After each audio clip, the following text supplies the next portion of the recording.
You are listening to Stories from the Heart, inspiring tales of life, love, and learning, presented by the Camarillo Healthcare District.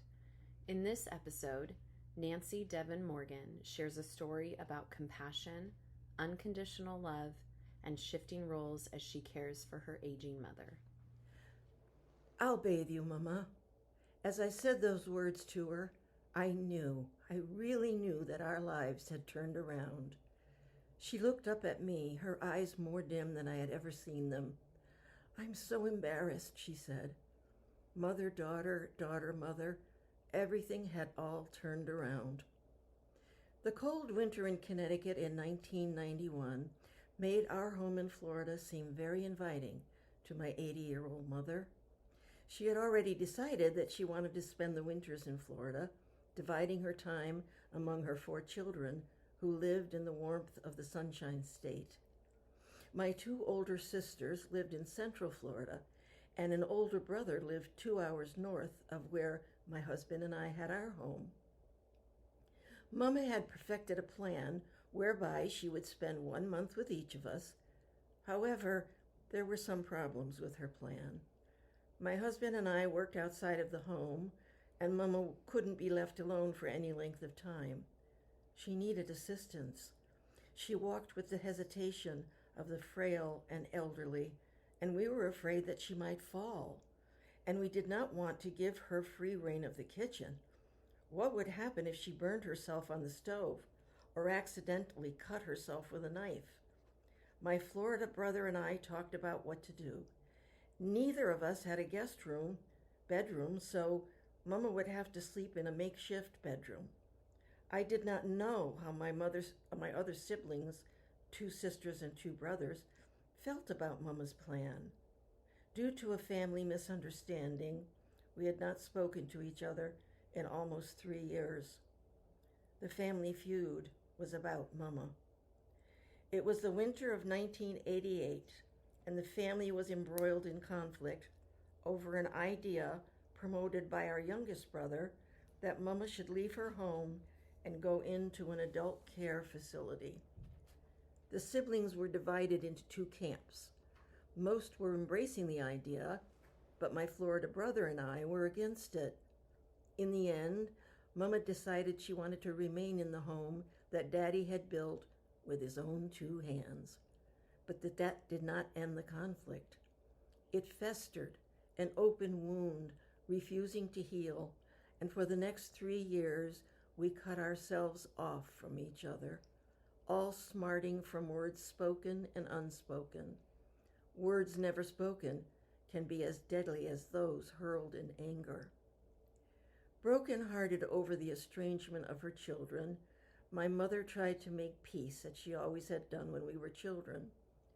With 6 children to care for, my mother had always sought ways to keep family conflict under control. Consequently, we were expected to keep the peace. We never learned the valuable childhood lessons surrounding the resolution of conflict. Resentments went underground until in 1988 they rose to the surface and shattered the illusory peace of a family once joined together in song around the ancient upright piano in the dining room and Mama's bountiful Sunday dinners in the warmth of our country kitchen. So in the winter of 1991, Mama wanted to come south. I felt guilty about trying to discourage her from staying longer than 2 weeks, but I kept trying. Reluctantly, I began to face my ambivalence. Was it really her safety I was concerned about, or was I just using that as an excuse to save myself an inconvenience? Selfishly thinking of my own needs? Mama was always available to me when I needed her, wasn't she? Was she asking so much? 1 month, maybe 2? Why was I so afraid? I had lived in Florida far away from her for 25 years. We visited back and forth for short visits, and we talked on the phone every week. But now she wanted to live with me for a month or 2. Now she needed me. Could I handle it? Mumma arrived on a balmy afternoon, her blue overnight bag perched on her lap, wheeled off the airplane by a solicitous flight attendant, and my fears were confirmed. I took her to my home and tried to cope. A new blood pressure medication had dulled her into a constant state of confusion. She was incontinent at times. Frantically, I contacted her doctor in Connecticut, trying to remedy the medication problem. We went back and forth to the local emergency room so that her blood pressure could be monitored. I was afraid that she would have a stroke, maybe even die, and I was afraid that it would be my fault. Having had no previous experience caring for an elderly person, I resented having to learn on the job with my own mother. Confusion, guilt, sadness, longing, and anger overtook me, the feelings often intersecting, cutting off the love. I did not want this job. My mother was supposed to take care of me. Although I was 48 years old, I still needed her. I wasn't ready to give her up.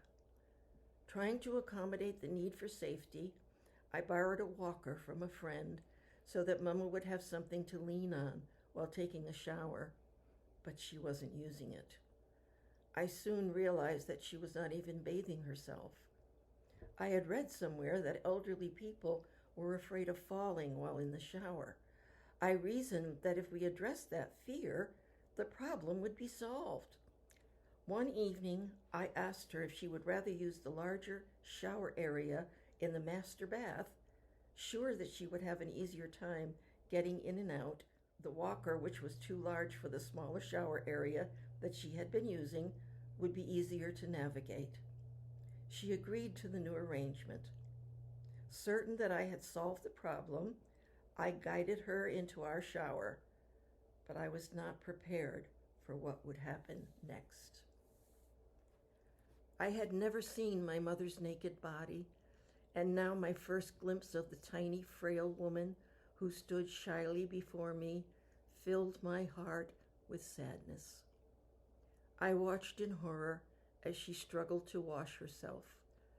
She just could not manage it. As she stood in the shower, looking up at me, my mother stood only 4'11" tall.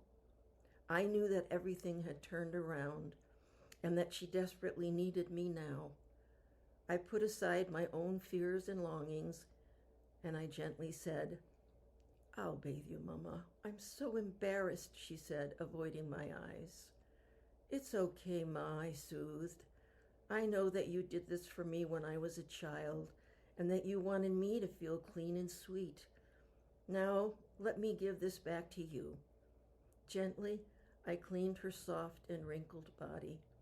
I powdered and primped her, and as her face softened into acceptance, I knew that she felt loved and cared for, and she was. She had become my baby, and I caressed her like I had done with my own babies many years before with motherly love.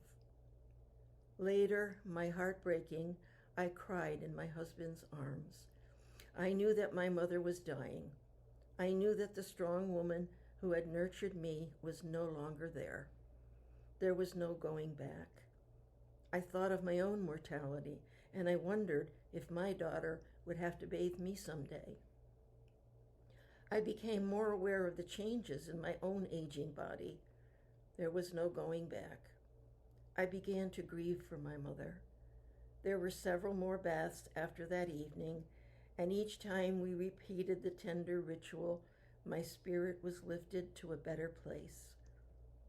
The following year, my mother had a stroke and died in a Connecticut hospital. I now find comfort in the intimate memories of a special time when I was able to nurture my mother as she had so lovingly nurtured me, and that has made it easier for me to let her go. Thank you for listening to Stories from the Heart, inspiring tales of life, love, and learning, presented by the Camarillo Healthcare District. If you would like to share your story, please visit camhealth.org/stories. bathe.com and fill out our form under Share Your Story. You'll work with a storytelling coach to fine-tune your story for broadcast. We are looking for people to share health or caregiver journeys, to talk about personal experience, moments in time, and lessons learned while navigating life. These life stories will paint a visual picture with words. They should be 5 to 10 minutes long and must be primarily about the storyteller and their truths, experiences, and emotions.